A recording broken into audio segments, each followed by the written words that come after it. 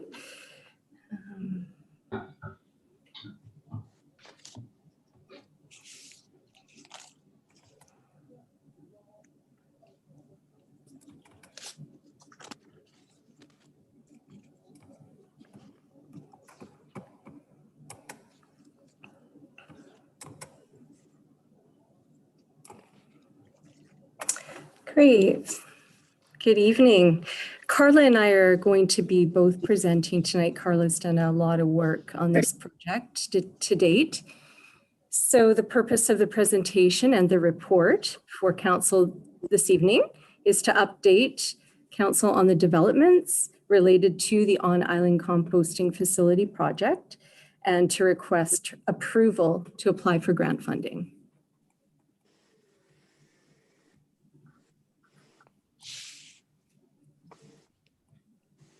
Okay. Okay. So a little bit of background is that they're assessing the feasibility of an on-island compost facility was identified as priority and key actions in the Bowen Island Community Energy and Emissions Plan, the 2017 Island Plan, and the 2019 Island Plan. The feasibility study was completed early 2020, and it was reviewed by Council at a committee of the whole on February 10th, 2020. And on February 24th, 2020, Council supported the on-island compost facility project in principle and referred the draft feasibility study to the Finance Advisory Committee and directed staff to undertake a community-wide consultation to investigate options for available grant funding and to report back with findings and next steps. And Carla's going to talk a little bit about the community consultation. Hi, good evening, Council. So we started the community consultation at the same time as right at the beginning of the pandemic, which obviously made it a little bit more challenging. But what we ended up doing was we had the opportunity to decide to actually hold off a little bit on a more thorough engagement. And that's because we had the impression that the community is generally pretty supportive of the project, and we didn't want to get them too excited about the project if it didn't make sense financially to actually move forward with it. So we just wanted to be sure about the finances first. What we did do is we set up a webpage on the BIM website, and we had a form on there. There's some background about the project as well as a form to submit comments and questions. And we got some really thoughtful questions from the community regarding aspects of the project that we either hadn't considered yet or that weren't well communicated in the feasibility study. Some of those, most of those are listed here. They are addressed in the report. And we've posted answers on Citizen Lab for those questions as well. If anyone has any questions, feel free, but I won't go through them one by one. Next steps for the community consultation are we're going to go we're going to get some we're going to go onto Citizen Lab and try to do some more meaningful consultation there. They have a lot more tools that we can use, and we'll probably do an online open house and some meetings with stakeholders. So the Finance Advisory Committee review that we were also directed by Council to do, we first went to the Finance Advisory Committee in May, and they were generally supportive of the project, but they had questions. And they needed some more information about certain aspects of the project. So we went and we met with Bowen Waste Services and made some certain adjustments to the numbers, particularly on labor and training. And especially with Bowen Waste Services, their savings, we made some assumptions there that maybe weren't completely realistic or reflective of a feasible operation. So we went back to the Finance Committee in late August. They reviewed those changes, and then they recommended to Council that they direct staff to proceed with the next steps, including investigating opportunities for grant funding and continuing with the public consultation. All right. And a little bit of grant funding updates. There was on September 18th, 2020, the province announced 25.7 million in funding for BC communities to develop or expand their ability to divert organic waste from landfills. The Clean BC Organics Infrastructure and Collection Program will provide up to 2/3 of eligible project costs for organic waste processing infrastructure projects, a potential of $800,000 for the on-island compost facility. Also, the Niknaknook is committed to the on-island organic waste processing project and has been a great proponent and source of information and energy over the last number of years. A lot of great work has gone on there, and staff recommends requesting for the $100,000 that the Niknaknook has potentially for the project. So the financial implications of the project, you can see in the table here, we have a total anticipated capital cost of almost 1.2 million. But the two grants, if successful, would cover most of that capital cost. The remaining $304,500 could be borrowed in an equipment loan from the Municipal Finance Authority of BC, and we would repay that loan in 5 years. So once that loan is paid back, the facility itself pays back very quickly, so it's a payback period of 6 years. Next slide. So you can see here in the 15-year cash flow that the facility would run at a loss of $10,600 for the first 5 years, but then we have a savings of $51,700 moving forward.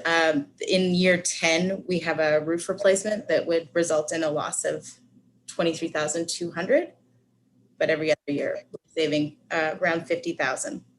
Now, this is using the green waste volumes that we had for the last 12 months. So from October 2019 to September 2020. In year 6, So in year 6, the annual savings can be reallocated to increase our contribution to the Capital Renewal and Replacement Fund in order to replace the for replacement at the end of life.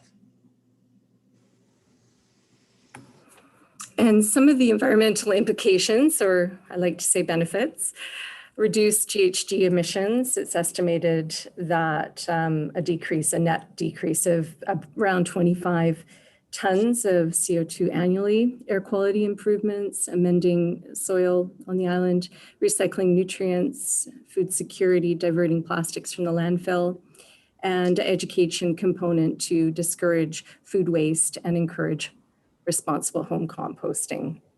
The Bowen Island Food Resilience Society, I just wanted to mention to council, and I can circulate their latest survey results, which are very interesting. And some of their results can help to inform a good quality, or help us create a good quality end product from the composting process. I think their research is invaluable. So I will circulate that document to council tomorrow, just so you can take a look at their great data. Okay. So the recommendations before council tonight, I just wanted to say that there is 3, and in the report that you have before you, there was only 2. We added a third recommendation, and that was just because staff attended a workshop or a webinar from the province they put on about the Clean BC Organics Infrastructure and Collection Program grant. So the 3 recommendations before council tonight are that council direct staff to apply for up to $800,000, through the Clean BC Organics Infrastructure and Collection Program for the on-island composting facility, and that council support the on-island composting facility by directing staff to include $304,500 in the 2022 capital budget, and that council directs staff to apply for $100,000 in grant funding from the NICNAC. Okay. Was that it, Bonny? Yes, that's it. Yeah. Carla, thank you. That one good, very good presentation. I had a question when this came up last time, and it was if obviously the return on investment is through sales of the product after it comes out of there, which has to be mixed with dirt. So it's not an easy thing to put together, as far as I could understand. The other question I had is this will be continually producing this product, which will be great in gardens and stuff, I guess, and whatever else. And if it's not used immediately, where are we going to store it all? It could be thousands and thousands of yards of soil. Yeah. Is there any thought of that? Did I miss something here? So we did have a few details about that in the report, and yeah, we've adjusted a little bit to account for that. So we're not actually making that much money off the sale of compost. Okay. Our returns are more so in the savings from the fees and from Bowen Waste Services. What we'd like to do is, instead of actually making soil ourselves, we've lowered the sale price of compost. So in our financial analysis, you can see we've lowered it from $20 to $10. We're hoping to sell it wholesale instead. Okay. Interested businesses on the island. So we have heard some interest from a couple of places, and then they could then sell that at a profit. So for example, the North Shore Transfer Station now sells their soil and compost. I think they're around $30 to $35 a cubic yard. And also, I just wanted to say that tons of green waste are about equal. So for each ton of green waste that you get, you're going to get about 1 cubic yard of soil, or compost rather. So we'll have about 600 a year if that stays consistent. Yeah, 500 to 600 a year. Yeah.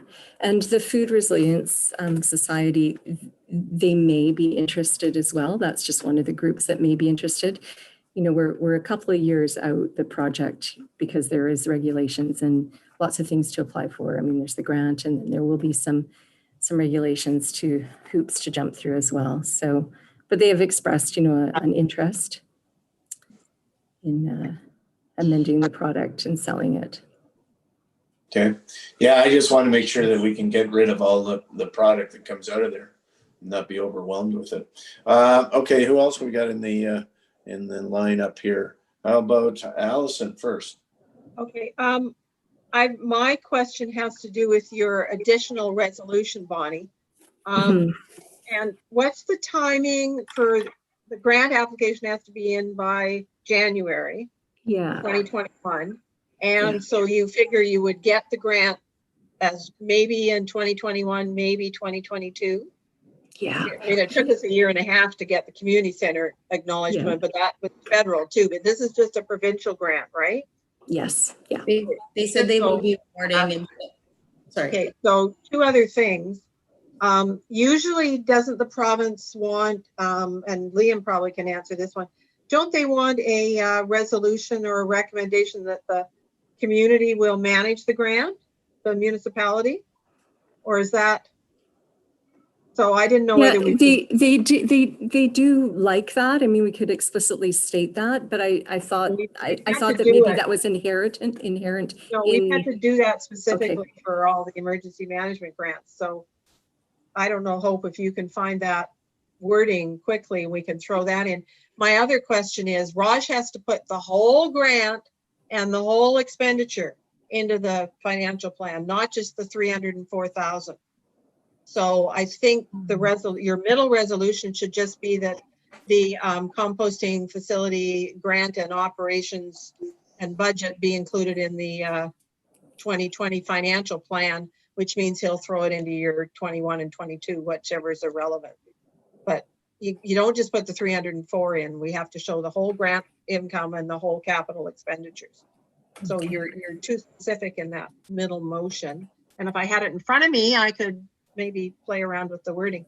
And then the other had to do with, why are you only going to apply for 785,000, not the full 800? If I looked at the numbers Carla had for the funding, is 785 2/3? Yeah. Okay. But you are going to apply for 800, or are you going to apply for whatever the numbers crunch out to be? Yeah, whatever the numbers, so up to 800. Yeah. Okay. And what happens if the numbers crunch out to be just before you apply for more than 800? Do you want just a resolution to apply for the grant? Are we being too specific? Could do that. It is a possibility. Can you throw the resolution up in the chat, Hope? Yep, sure can. Thank you. Allison, I just wanted to let you know that the grant is supposed to be awarded in summer 2021. That was their timeline. And the reason this specific number, the 304,000 number, is in there is because template from the province that they wanted a specific commitment from council that they would commit to the remaining amount of the budget. Okay, so then I think your resolution maybe has to be that we include the project in the, and Raj will show, including the commitment to borrow or fund 304,000. I think that resolution needed to just be the total. I think we just need to change the amount to the total project budget. Which it may be like the community center, Raj, where we had to commit to our share. Yeah, so we would. Our share is coming through borrowing though. Looking at council commit to funding 304,000 in the 22 capital budget, and that the total project budget be included or something along those lines. I think we're getting down to. I'm looking at the program guide for this, for the organics stream. And it says a resolution or adopted bylaw endorsing the project and committing to funding the applicant's share of costs must be approved by council. So we need, at the very beginning of this, we need to say, Bowen Island Council endorses this project and commits to funding the applicant's share of costs. And then go into the detail. Yeah. now I guess my other question is, you're going to maybe at this point, we just direct staff to prepare the grant application. And because it doesn't have to go in till January, but we would want to maybe have the proper resolutions come forward for everything else to a November council meeting. And so at this point, we just direct staff to proceed with the preparation of the grant application. I think that would be wise. And then Raj and Liam can help out with what all the right wording is to get under the grant. So we don't have to come back and redo a motion. Yeah. That make sense? It makes sense to me. Liam, does that make sense to you? Okay, so I will move that we direct staff to apply for the, whatever the wording is, Hope. So we're up to 800,000 through the Clean BC Organics Infrastructure and Collection Program for the on-island composting facility, and 100,000 in grant funding from the Knick-Knack Nook Society. Yeah. I'll second that. Okay, sorry, can you just, Hope, when you say up to 800,000, can you say up to 800,000 in funding? Because the project total cost is greater than that. So yeah, grant funding. we don't want them to apply 2/3 to 800. Yeah. No. Okay, Hope you've got that change. Okay, so let's work on that. I second that. Any further conversation? I've got David Hawking there. Yes, thanks, Gary. And I'm happy with the change, and I really like the work that's been done here. The one question that I have is that I really like the idea that you're going to wholesale it and have other people then do the retail work and so on. But you're $10 a yard. And I know you then look at okay, it's $30 a yard on the North Shore, but I've been buying compost most years, and I pay $30 a yard plus $30 a yard transportation. So my effective price is $60. So $10 to the private sector, I'm happy to support the food security organization, but $10 a yard to the private sector for something that can be sold or 50 or 60 is pretty good price. And so I'm just wondering about why we have such a low price, because you're comparing it to $30, but that's 30 on the North Shore, not 30 on Bowen. The idea is also that they would provide their own transportation. So they're going to come pick it up and do all that. Yeah, so we would discharge into a bin, and they just come get the bin. And it would be their bin. Yeah. So I mean, when I visited the last compost facility that I visited, they said that they were selling it for like $8 a yard. Wholesale was the cheapest that they would go. Wow. So I wanted to make sure that our price was on the low end, and so that when we came to council, that no one said that we weren't. Okay. You were overacting. I mean, I recognize that and I appreciate that, but then we're selling for $8 or $10 a yard wholesaling. It was retail for $30. Here on Bowen, it's retail for $60, not 30. David, there's a little thing called the cost of marketing and selling and storing and bagging and distributing. So I don't know what the gross profit would be at $30. So the gross profit might be 10 or 6. Then if we sell it straight for 6 and we have no costs and they provide the bin, pick it up and everything, we're the same. So that's not something you've got a contract with at this point, Carla, right? No, we can adjust accordingly. We can look at all right, that. that was just a point I wanted to raise, but that's all. But the concept of wholesaling it and other people deal with the retail side, maybe storing it and so on, I really agree with. So thanks for this. Yeah, that's it for me, Gary. Thanks. As long as we don't have to store it somewhere, because that could be a real show. I think this is mostly about the grants. Further analysis is, showing that there is a marketability here, and there is a financial viability. And let's apply for the funding, and then we can adjust the business case as we move forward. Great, thanks, Liam. I appreciate it. Yeah. Okay, any further discussion on this? Sue Ellen, I've got you there now. Yes, I just wanted to chime in and say I'm delighted to see this come to council, and it's been a long haul. There's many of us have worked on it over, well, as it says in the report, And I'm in favor. Thank you. Okay, thank you. All right, so I'll ask the question. All in favor? Aye. Aye. Aye. Okay, All Carla, right. start writing. Yeah, start writing. I'll get So to it. this will come back to us. We can prepare the grants and that sort of thing, the grant applications, and then this will come back for the final resolution because to send in with the grants, I guess. Yeah, that's Okay. great. Thank you very much. Pleasure. Thank you, Bonnie. Thank you, Carla. All right, so correspondence, Cove Commons Landscaping Phase 2 approval. Jamie Sheffer, Executive Director of the Hearth Arts on Bowen, and Tina Nielsen, Chief Librarian. All right, you guys, take it away. Who's going to go first? Oh, go ahead, Tina. Gosh. Good evening, Mayor and Council. Thank you for your time.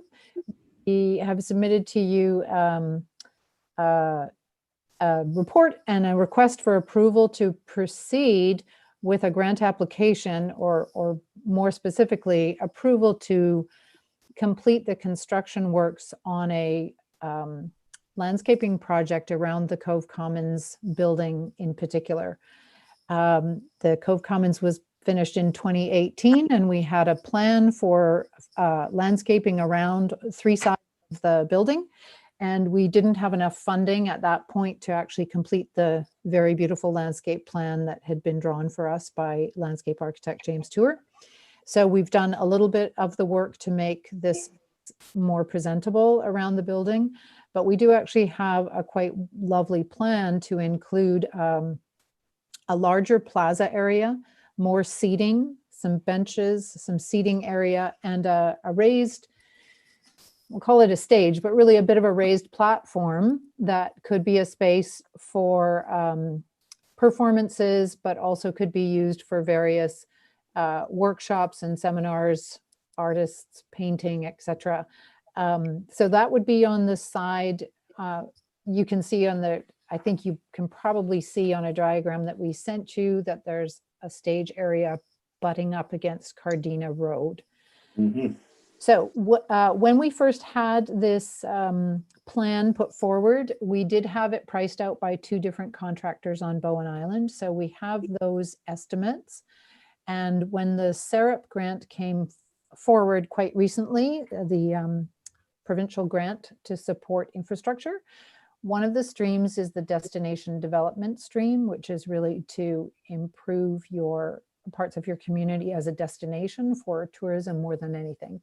So it seemed Jamie and I met with a number of other people, Rod Marsh from the Community Economic Development Committee and Jody Lorenz from the tourism, and we all talked about whether there were proposals that might work.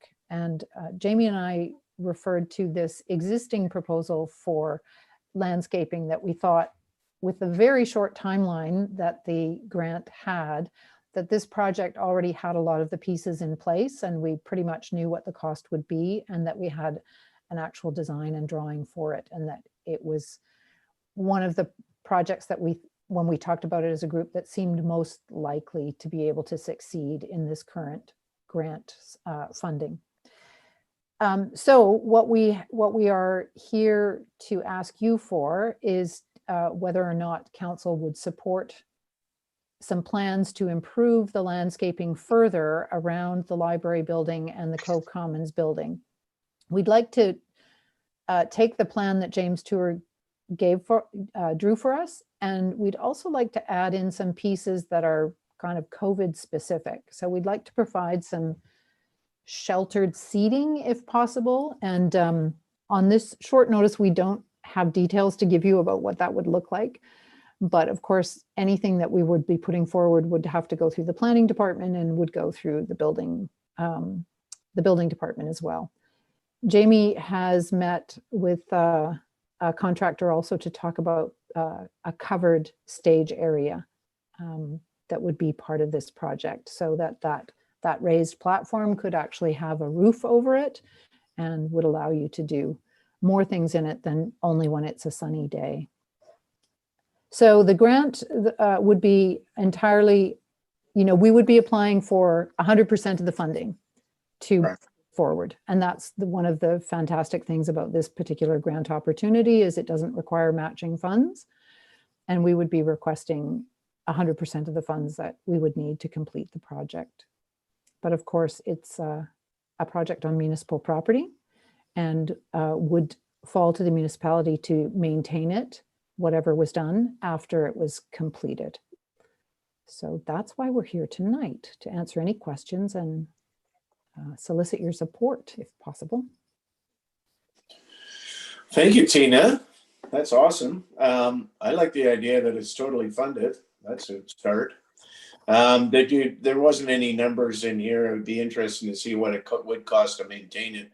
What is it primarily? Is there just trees and grass, and what else? I think. Is there any chance Hope could screen share the sketch that was in our package? So we could look at that? I don't know if Hope can, maybe Sorry, I don't. I'm on my using Zoom on my personal computer and I could, Oh, but okay. it'll take me a little while to get Black to it. and white sketch, so it's hard to tell whether it's grass Hope. or, I thought it was. Really hard to read. Hope, if I can screen share, I can pull it up. Yep, you for sure can. Just to speak to that, it's primarily, Gary, what we'd be looking at is adding plantings, Yes. a few more planting beds and planted with something in them. And there is a quite detailed landscape design. I'm sure nobody can read on a piece of paper. It's written so small, but they're actually low maintenance, if not native, very low maintenance plants. And we would consult, as we have with other plantings, with Carla and with Bonny, to be sure that we are choosing things that are low maintenance, that are drought resistant, that don't require a lot of maintenance in terms of the plantings. Mhm. The rest of it is primarily paving. So behind the Cove Commons, a pathway, which we've talked about before, you might recall, to try to make a more accessible pathway between buildings. Cottage and the Cove Commons. Yeah. That could actually accommodate a wheelchair or someone who had mobility issues, with some low-level lighting back there, so some bollard lighting, so it becomes a little safer and a little easier to navigate in the dark. And then on the east side, along Cardina Road, yeah, you'll see a kind of weird half octagonal thing. Yeah. Trees, that's the raised stage platform area that would either be poured concrete or would be paving stones with a step up, I think. And that's where we're proposing a shelter for that. So a timber framed, open sided roof structure. Yeah, nice. Then So, benches along, oh, sorry, go ahead. oh, I was just, Mayor, if I may. Go ahead. Tina, I also, I've looked at this with you and Jamie, and I do think it's a great idea, and it's obviously been in the works for some time, so it's not totally fresh and new. But you'll know that we've done work along Cardina there just very recently with a lot of plantings. Mm-hmm. And so if this project were to get the support of council to move forward and to be funded, I would just ask that you work very closely with the existing work that has been done to not do double work, so to speak. And then just a question and clarifying statement. I know the program does provide a 100% funding, but it's 100% funding of eligible costs, and there's almost always going to be some ineligible cost. Legal fees, I'm not sure if there would be any here, or is typically one, and so I just want to put that out as a cautionary word that there may be some costs that we would incur for it.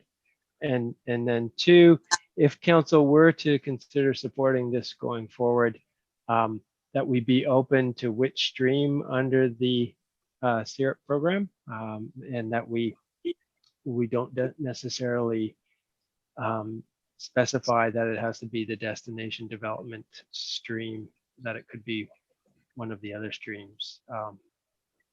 Just in talking with my provincial colleagues, it may be better suited elsewhere. So we don't have to specify a stream? For the resolution, we can, I'm pretty sure we would be okay with saying applying to the SARE program. Yeah. That's all it says. Yeah. Would you be able to give us that direction, Liam, before the end of the week, before we apply? Yes. Okay.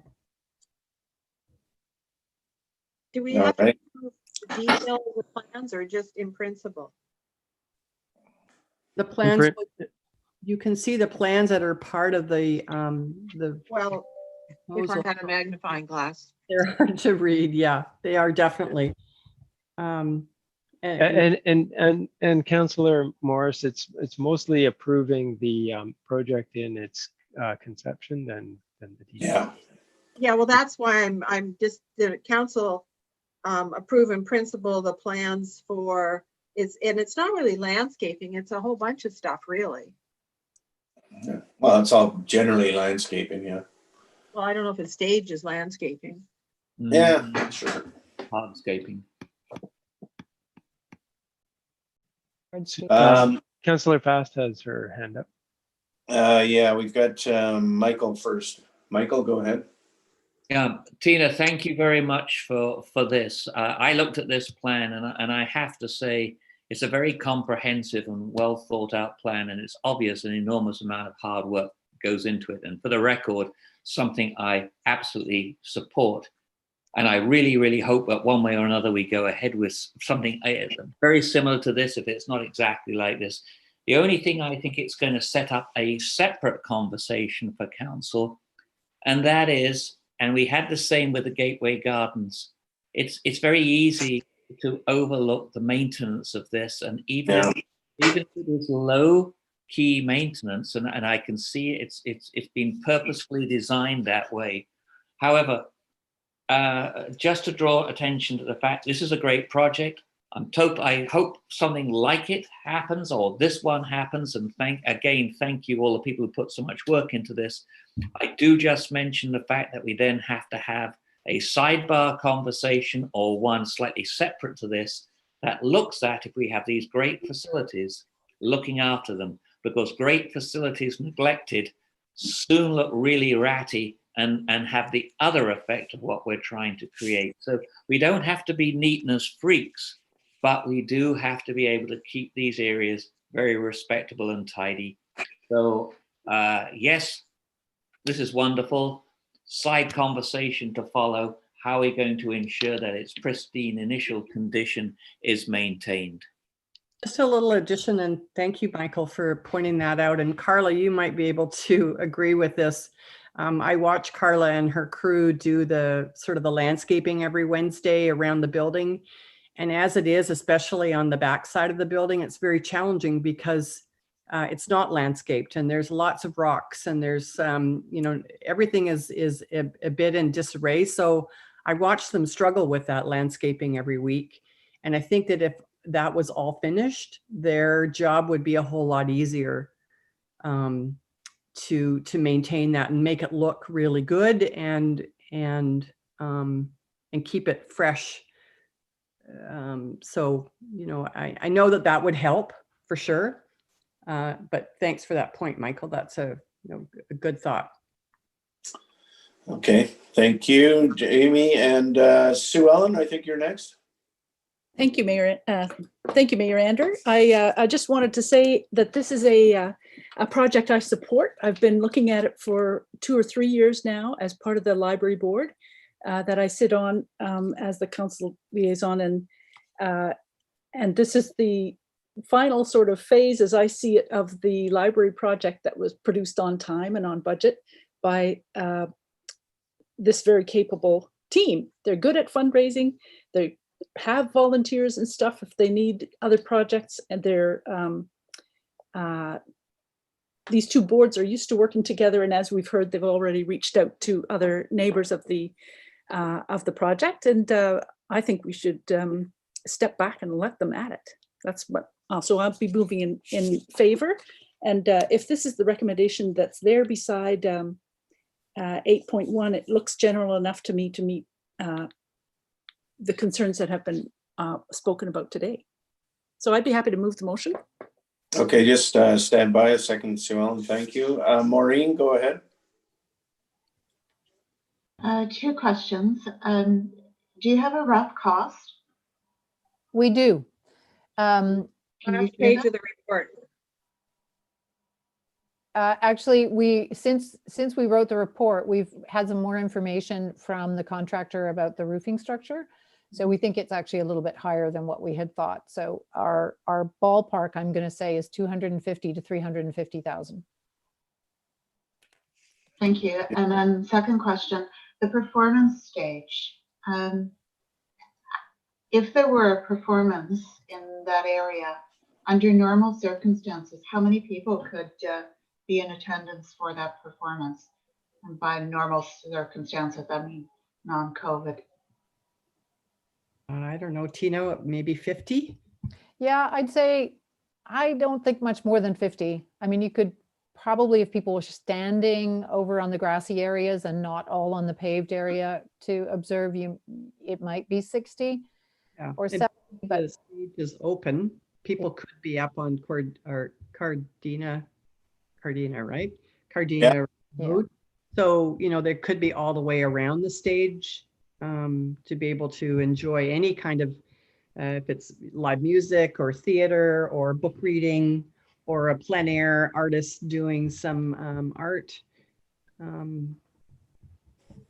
Okay, thank you. Sounds Gary, lovely. I have my hand up again.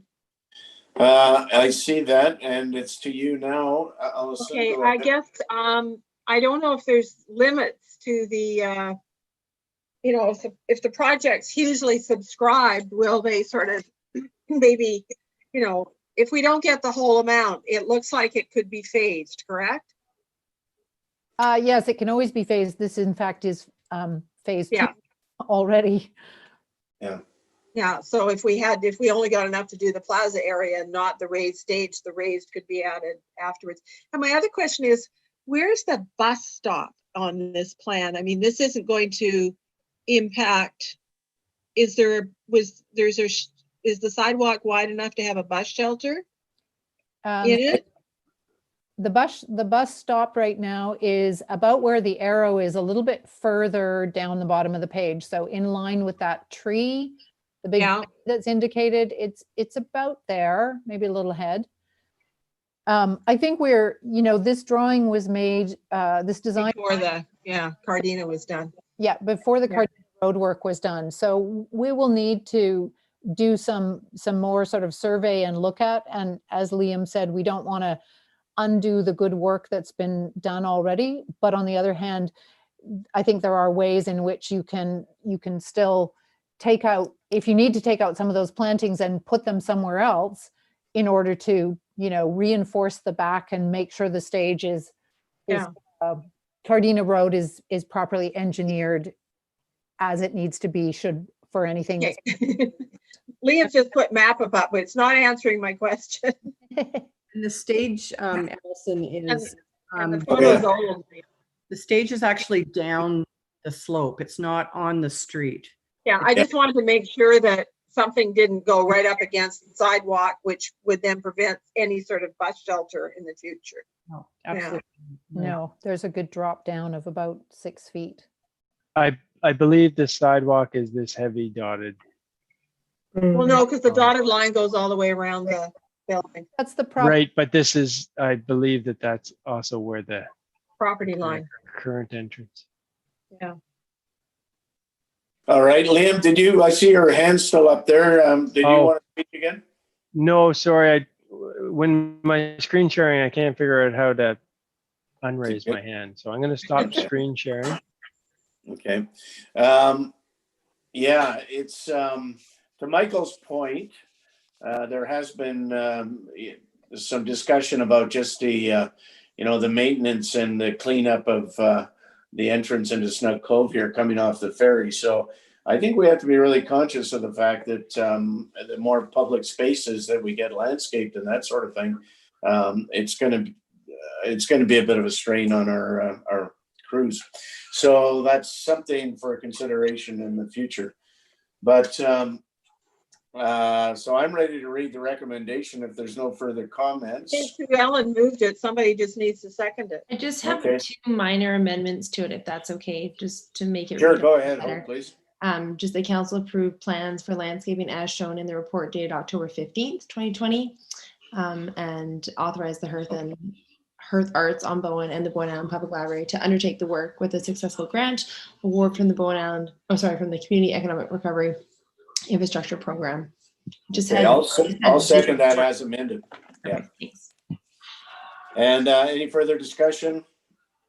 Did I move that? Yeah, You I thought you moved it. did. Thank you. moved it. I Just second checking. it.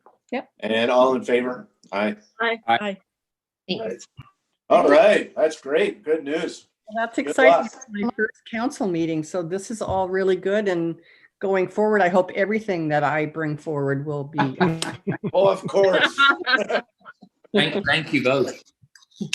Very welcome. Thank you very much for your time. What's the timeline? Thank you, Jamie. Oh, we've got a couple of years to do it, Allison, but of So course, how long before we have to get the grant application in? the end of this week. Really? Oh, wow. Yep. Oh, boy. Okay, get at her. Oh, hard. Burn the midnight oil.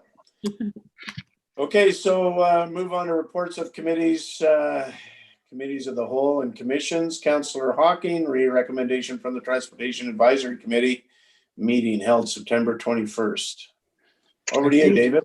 Sure, thanks, Gary. I think what I'll do is I'll speak to the arrows that Maureen mentioned earlier. So what happened at the Transportation Committee meeting is several people raised this and they feel it's mostly in the summer months with tourists, but when they're coming down the road, down the hill from the school to the Four Corners, somebody popped out of either the entrance to the little shopping plaza or from the road that's between the shopping plaza and the pub and started heading right up the road toward them. Because presumably they're coming out of there and they see a lane that it would be actually the lane for the ferry, and they think that's okay, that's the down lane, and then they turned in the next lane and they've turned into the down lane. So it was just for those two corners, those two spots, some sort of a clarification, just like we have arrows for when people get off the ferry where the roads can be a bit confusing. So it's similar to that. So that's what that is all about. And I'd happy to hear people's comments and thoughts, and maybe they want more discussion by staff. I'm not sure. It's always been a bit of a difficult intersection there. There's no question about it with all the ferry and stuff. I thought we had it pretty set. Do you think it should change, or does it just have to be repainted? There aren't any arrows there now. Oh, I thought it was all done. No, they're no Early arrows coming up. Oh, Yeah, you're talking up above Miller Road, right, Yes. David?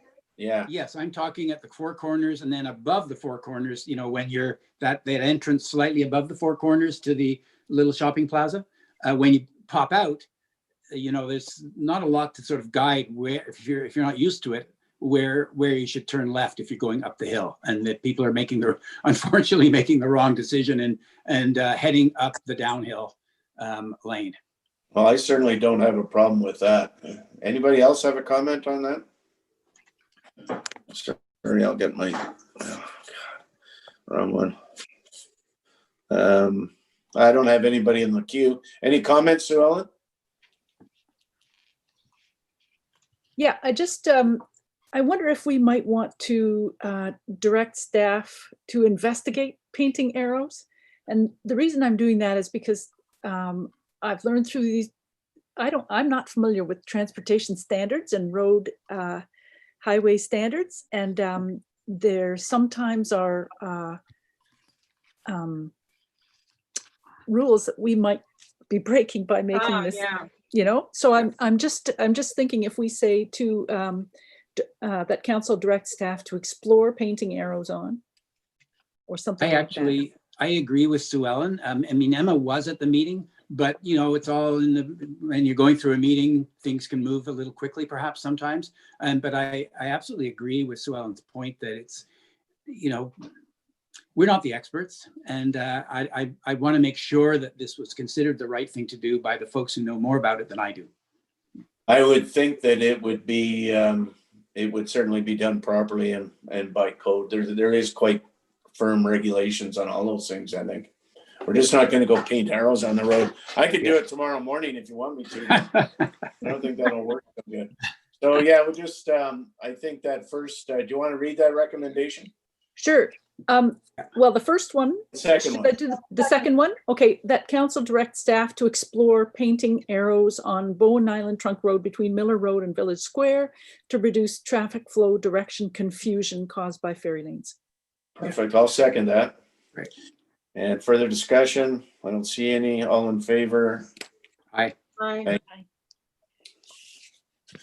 Okay, that's one. Okay, the other one, David, number one. The other one, I mean, the transportation plan, I don't think I'm going to work the way through it, but it's, of course, any of the big, there's one big item, two big items in there. The multi-use path and also the work on going up Seven Hills. Any big items like that, of course, end up in the budget process. So we're not agreeing to spend those chunks of money right here. We're agreeing with the concepts that are involved in the transportation plan, and that would then go forward to the budget process. Yeah, and we have a study going on in the multi-use path. Yeah. Exactly. Yeah. Okay. So what's the recommendation for that? Just that we receive it? Approve the 2021 transportation work plan. Second. I wanted to, I'll move an amendment to that motion. It keeps Yeah. reminding me about this meeting coming up. I would like to add to that motion and refer it to the 2021 budget process. And Yeah, I support that. Thank you, Allison. so can we take that as a friendly amendment, or do we need to move that? Are you happy with the friendly amendment, David? I'm happy with that, absolutely, because that was my understanding of the process. So Yeah, I just want to make it clear to the public that that's what happens. yeah, that's good. Thanks, Allison. Okay, so any further discussion on this? I guess my only other question is, there's a lot of things in here that don't have dollars, but I'm assuming there's a whole bunch of staff time. Often it's, well, our staff is Emma, but a lot of it's committee time, Allison, but yeah, it's, Yeah. Yeah. Yeah, I was sort of looking through and there seemed to be, you know, project lead Emma Chow through the whole thing, and yeah. A number of those things, though, are really not too active right now because of COVID. Some of the things, It looked like carryovers. yeah. Okay, so I hope you picked up that friendly amendment on there. Oh, Yep, we're good. yeah, and you got a second on that? I can't remember. Yes, Councillor Hawking and Fast. There's no further discussion. I'll ask a question. All in favor? Aye. Aye. Okay, thank you. And then we're going to move on to Councillor Allison Morris, recommendation from the Recreation and Community Services Commission. Allison. Okay, so I think this is fairly straightforward.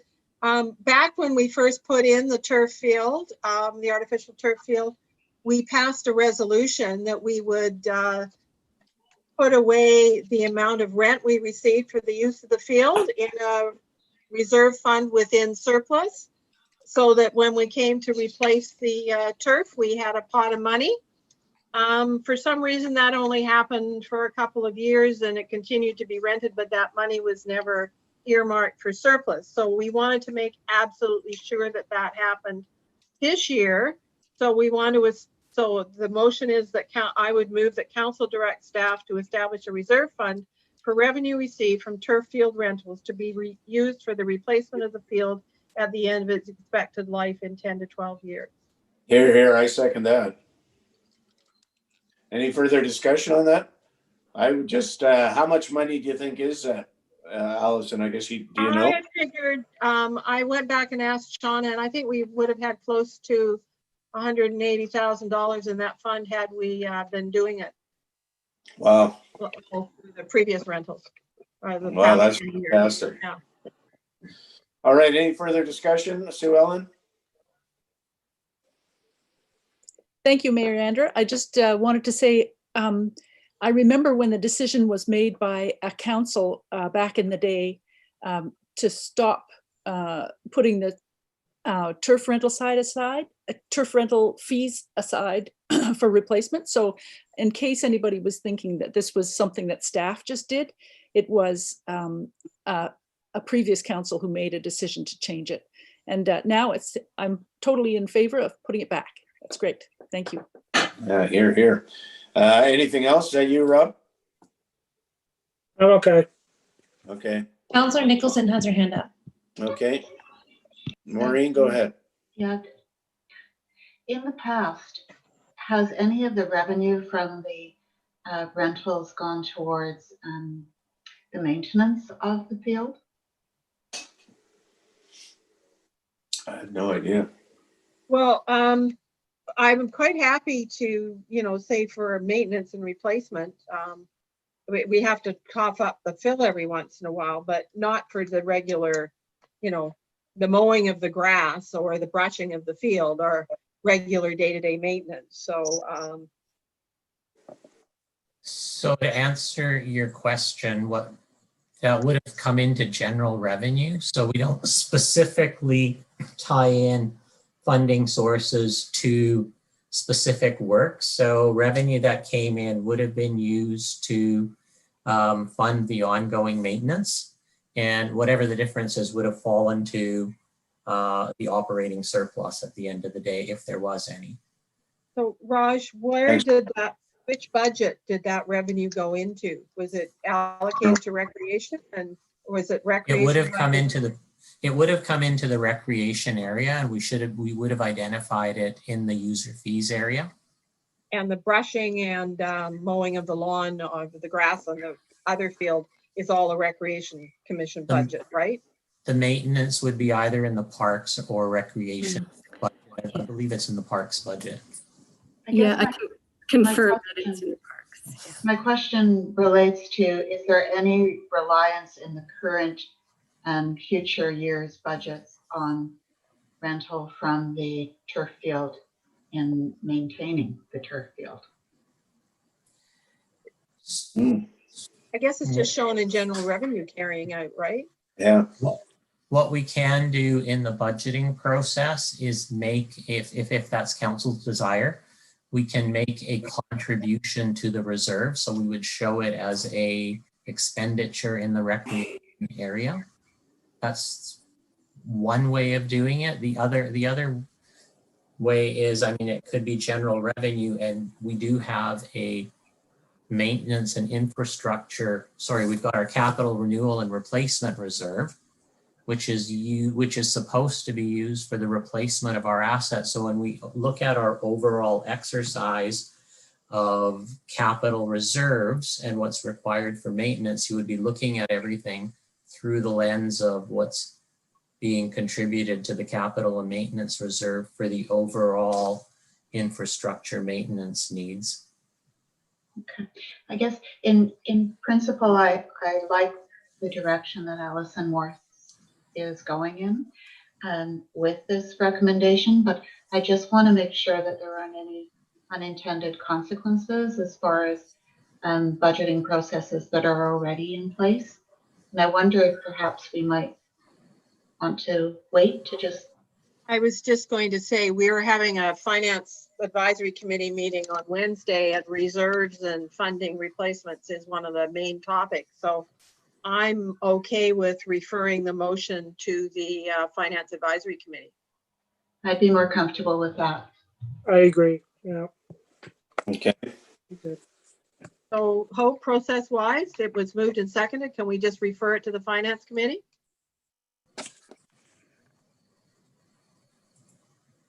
You're muted. Sorry. Yes, just that council referred the following motion to the FAC, and then I'll include the proposed motion. All right. Okay. So I'll move that. All right. I'll second it again. And any further discussion? And all in favor? Aye, obviously. Opposed? No. Okay, we're going to move on. Now we had the consent agenda. That was 9.3. And Maureen, you were going to talk about that.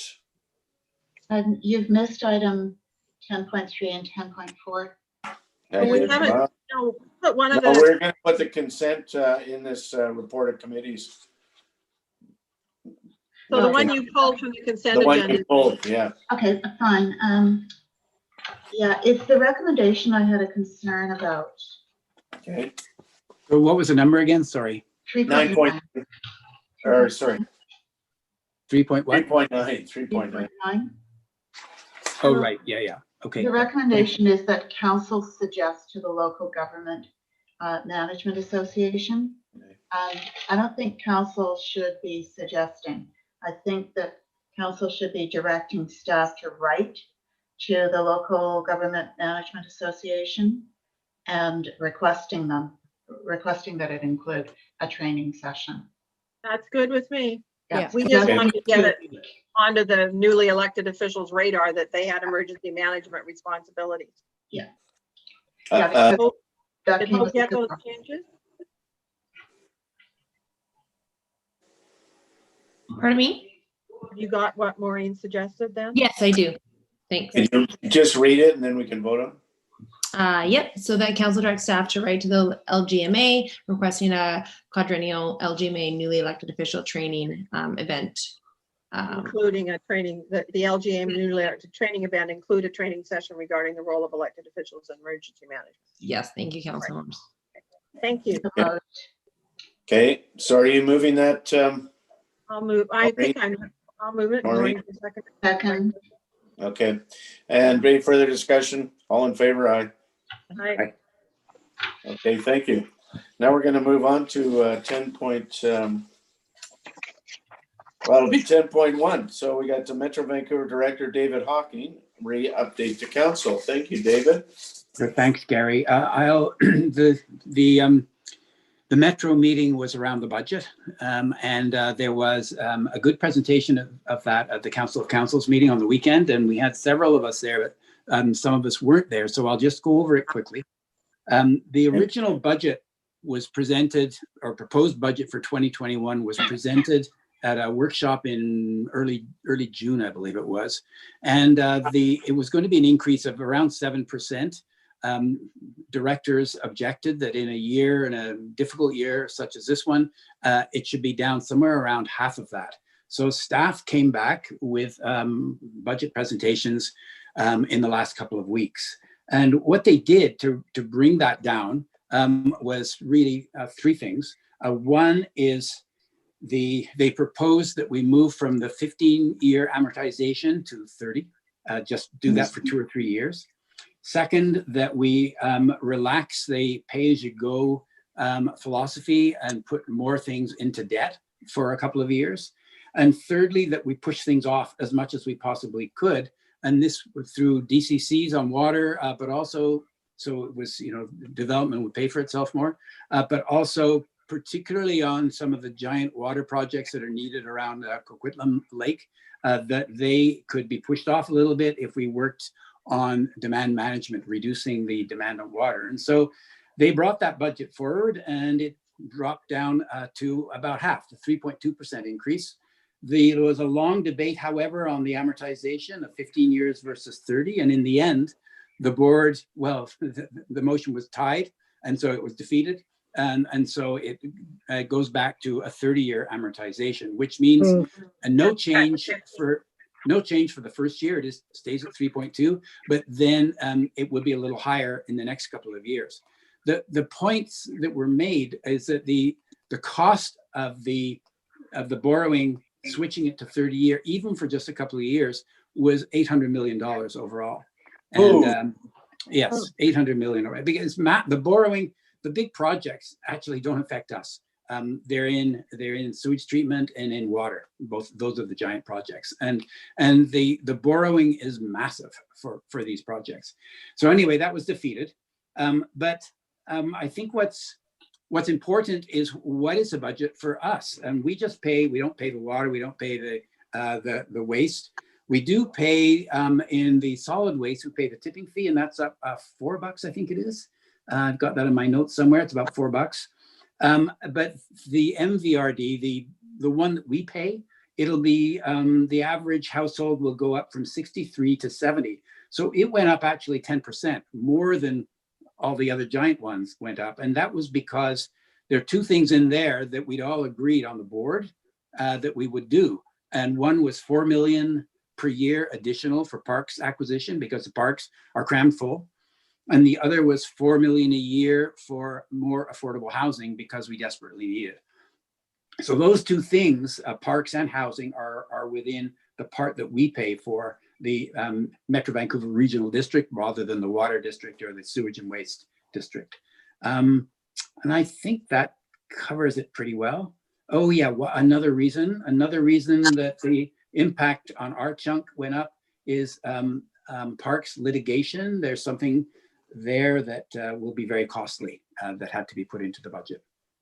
So that's my, if there are any questions about that budget, there are places you can go to the Metro Vancouver website and you can have a look at the details. It's all there and it will be voted again. It's on the agenda for this this Friday's board meeting. It was a workshop last week and then a discussion with the public, oh, sorry, not with the public, but with all elected officials on Saturday. And then it comes back to the board on Friday, this coming Friday. So that's my report. Thanks, Gary. I'm happy to answer any questions. Thank you, David. Any questions for David on that? For information, I did vote against the amortization. I wanted it to stay at 15. Interesting. Yeah. Okay. All right, we'll move on to the Island Trust Municipal Trustees, Fast and Kale. Update to Council on Island Trust business. Okay, shall I go ahead, Michael? Please do. Okay. I was at I participated in the Financial Planning Committee meeting of the Islands Trust, and I thought you might be interested in the fact that it looks like our Bowen contribution is going down again for the second year. Right now, though, it's just at 0.6% reduction from the over 5% reduction last year. And this is because like Metro Vancouver, Bowen only pays into some of the functions of the Islands Trust. One of those is the Islands Trust Conservancy that recently got the big grant funding from the federal government for protecting species at risk. And I spoke about that, I think, at our last meeting. And there's more information about that in item 12.10 of our agenda here in the information items. It's called Islands Trust Council, but it's actually should be Islands Trust Conservancy. It's just a typo. So there's a report in there that details that. And it also details the grant that the Islands Trust Conservancy made to the Bowen Island Conservancy, that $5,000 grant for getting the survey, I think it was. And also some work they did at Singing Woods Nature Reserve, taking down hazard trees. And then the third thing in 12.11 in our package, tomorrow there's a climate conversation webinar online if people would like to join. It's about ecosystem-based adaptation, working with nature towards nature-based actions to do with climate change coming up. So anybody can join that. So I think it starts at 6:30 tomorrow, but it's in the package. So that's all I've got for now. We've got a trust council meeting coming up in December. So as a vice chair on the executive committee, we're setting up that agenda now, and we're experimenting with Zoom meetings and things. The schedule will be probably a little different, but that's still to be finalized. Thank you.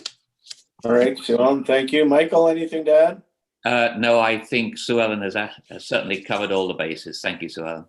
Okay, thank you. So 10.3, Councillor Nicholson. And that's an update to Council on Metro Vancouver Regional Parks Committee. Thank you. We met recently, the 14th of October. The focus of our meeting was also on the budget. As part of the Metro Vancouver budget process, all of the committees, major committees, are consulted and asked for feedback and so forth. So that was our opportunity to review our budget. The only significant feedback from the committee was in terms of the grant funding.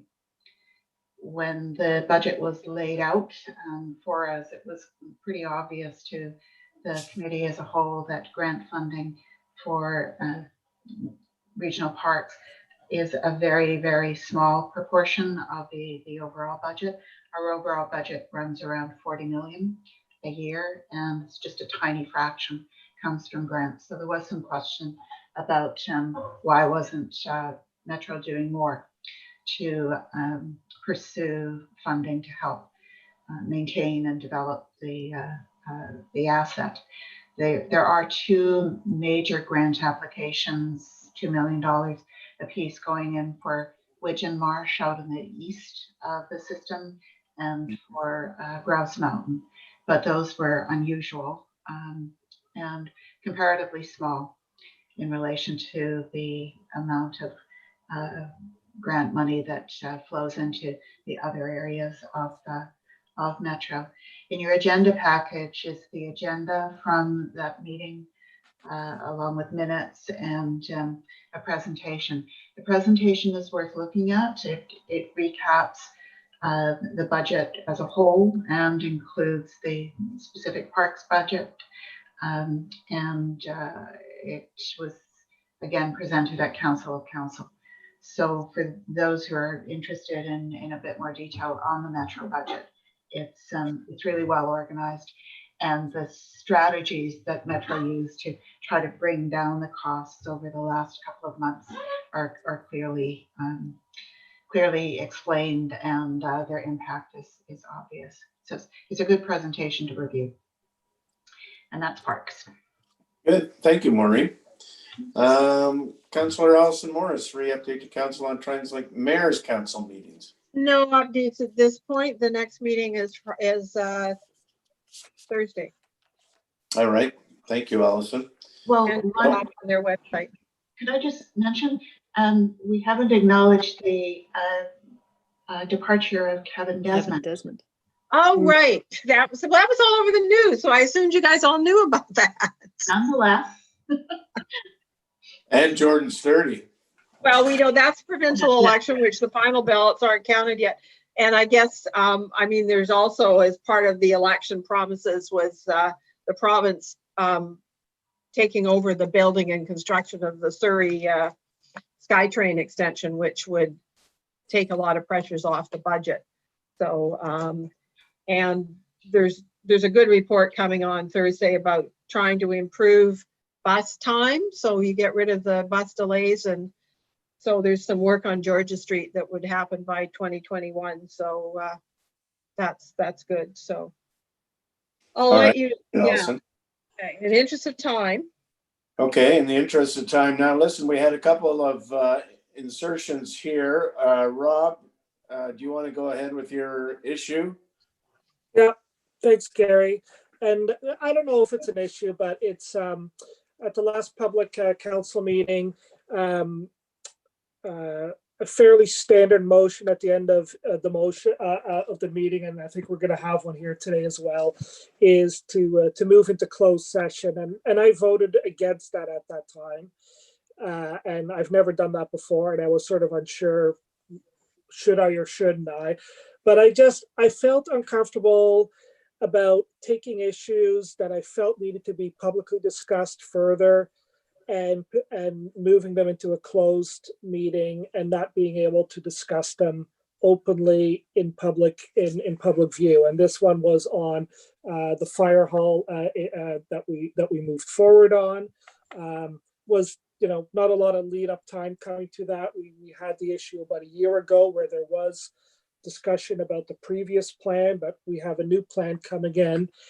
And I just felt that I was not comfortable not having had more robust public discussions on some of the issues that have been raised by different councils at different times outside of council meetings, and not having that discussion prior to us moving into the private meeting and having those private conversations about issues that we can't discuss publicly.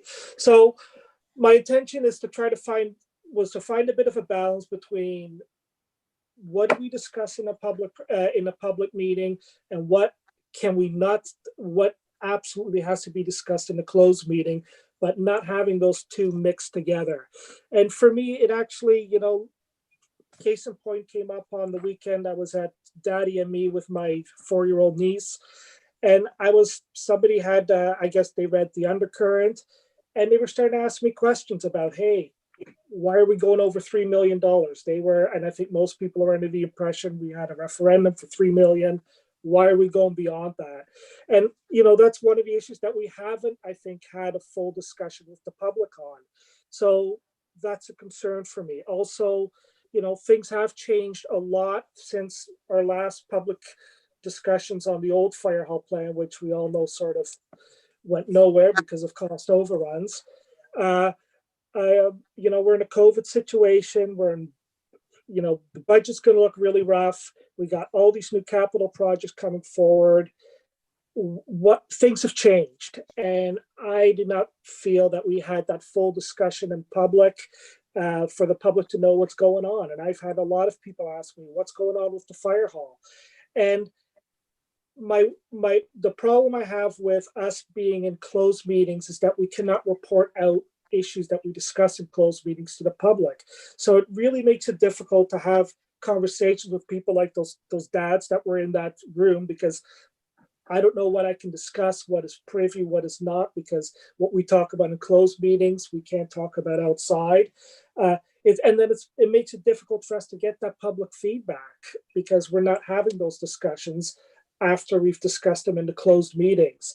So that's where my concerns are coming from on that, finding that balance between the two. And then also, you know, like right now, there's no minutes at all about the closed meeting where we voted on moving forward with the fire hall. So how do people know how we are speaking, the issues we're bringing forward, and also how we vote on these issues? How is an electorate going to know how did Councillor Wynan or Councillor Fast vote on either or, Councillor Nicholson, and then make a democratic decision come election time, knowing where we stand on these issues. So my hope was, and the reason that this is coming up late is because it sort of really brought it to the fore when I was at this weekend at that Daddy and Me program, is to get some clarity around how we as a council can navigate those times where we need to discuss certain issues in a closed meeting, understood, but where we don't discuss issues that that we should be discussing in public, that the public should see and needs to see to be informed, how we can move those and ensure that we do those in open meetings. And I know there was some emails going back and forth prior to this about splitting up some of the issues. I don't know what the answer is. I don't think there's a lot of clear answers, but I wouldn't mind a staff report on some best practices on us deciding what we move into closed and what we move into open, or at the very least, how we can possibly split some of these issues up so that the things that are appropriate to discuss in open meetings are done so in open, and that we really minimize what we discuss in closed meetings to those things that are absolutely necessary because of proprietary reasons that they need to be discussed in private. So that was, you know, the nature of my request. I definitely don't mind putting that motion forward if it needs to be a motion on next council meeting. There was no intention to sort of jump in at the last minute. It just came up on the weekend, and I thought I just needed to follow through and get some clarity on those issues. All right, thanks, Robin.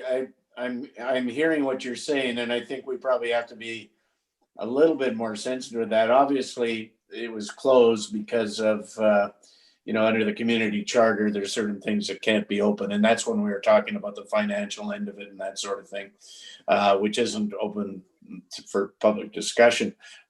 There was a lot of personal discussion that went on there that obviously probably could have been in an open meeting. There's no question about that.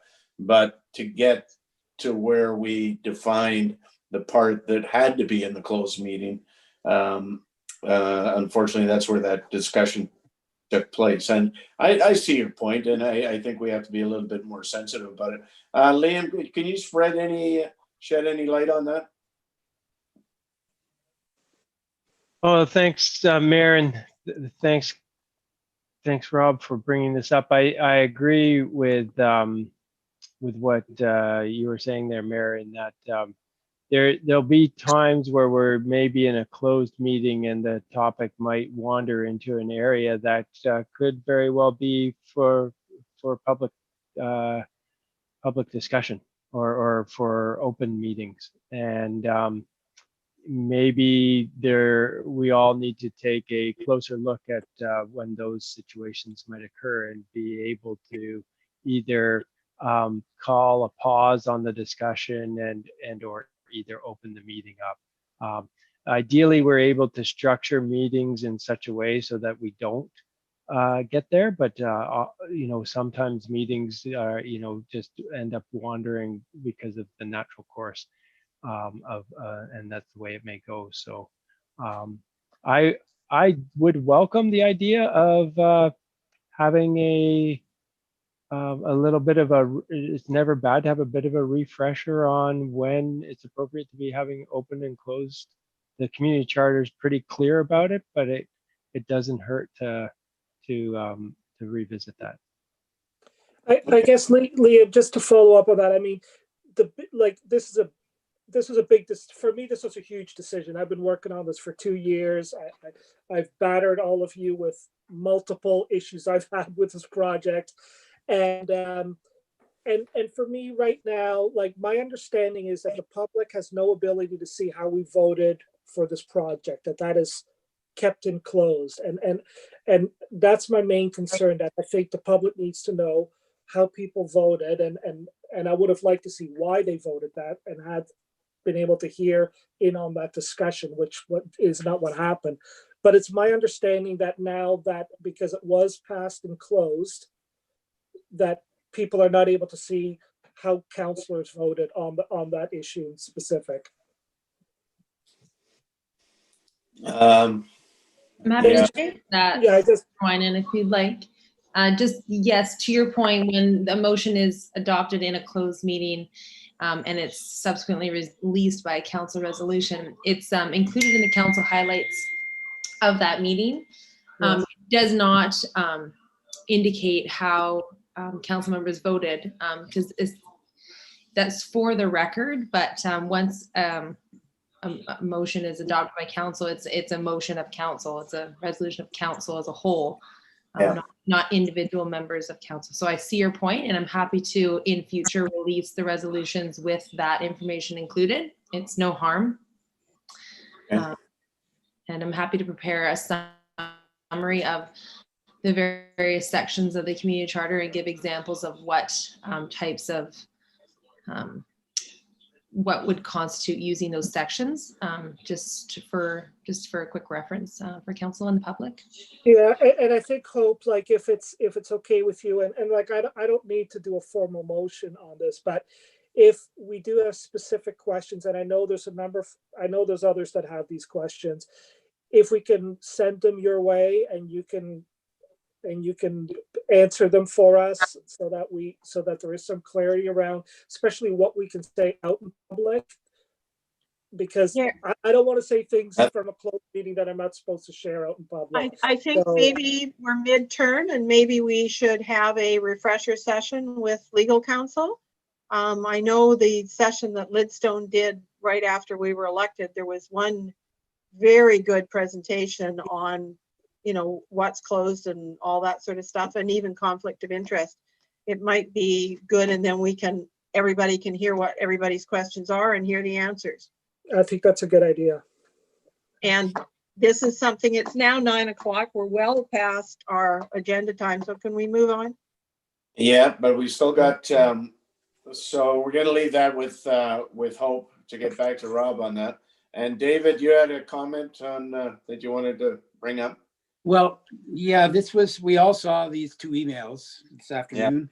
Now, my understanding with our discussions with the province was that they were going to do some sort of a consultation program of some sort and to figure out what should be happening in terms of motorized vehicles going up Mount Gardner, and that work would be stopped until then. But that's not what we see happening. So I'm just wondering if someone, staff, I guess, can help me.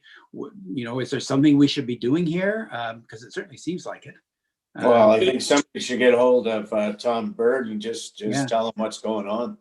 Follow council did not receive emails this afternoon. I don't know what emails you're talking about, David. Yeah. Oh, you didn't? Oh, No. I'm sorry. No, it was limited to a few folks, and it's I some. didn't. Okay, well, that's unfortunate. Yeah, Bonnie can, she knows this much better than I, but essentially there were some emails to some staff and some council members about concerns of the ongoing work on Mount Gardner, when it was pretty clear to us that the staff from Forest Lands Natural Resource Operations was supposed to be issuing a stop work order. Yeah. So I'm not sure if that was ever issued or if it's just being ignored. But Bonnie has been diligently reaching out to the provincial staff, and but hasn't been getting a lot of response or traction. But Bonnie, feel free to add to this. I sent council the consultation plan that was devised by Tom Blackbird and myself. I said that we can help, BIM staff can help him. And I did just follow up today with him to ask him when the consultation process was going to begin, because he did say mid-October. So I'm hoping to hear back from him. I did also let him know that works had been completed on the bridge, the creek crossing bridge, and also an event is happening with Bitra, and we're aware of that, and it's happening on private property on Bowen, so BYLAWS Services is looking into compliance with BYLAWS about that. All right, thank you, Bonnie. Are you happy with that for now, David? Yes, and I'm happy to share those emails. I'll go find them and send them to council. I got one of them, but I don't know how many there were. I've just There got were- the. Gary, can I speak? Yeah, go ahead, Sue. I just wanted to mention that last weekend, I think it was. Anyway, I was up Mount Gardner with the Nature Club, and we met some of those folks, and they told us that they were working on the structures. Yeah, and so I didn't know as well whether we should observe and report. My suggestion was going to be that we ask Bonnie to pass that along, which she's already done. So that's great. Thank you. Yeah. Okay. Thanks, Solon. All right. So you happy, David? That's fine, Gary. Thank you very much. I'm glad Bonnie's on it, so I'm okay. Yeah, she's all over it. Okay, so 10.5, we're going to move to a closed meeting, and the recommendation is the council move to a closed meeting immediately following the regular council meeting to discuss items pursuant to section 90-1A, E, and K of the community charter. I'll move that. Second. Thank you, David. All in favor? Aye. Aye. Thank you. Aye. All right, and so we don't have any items removed from the consent agenda. We covered that one. And so the last thing on that is, there we go, question period. And Bronwyn's not here.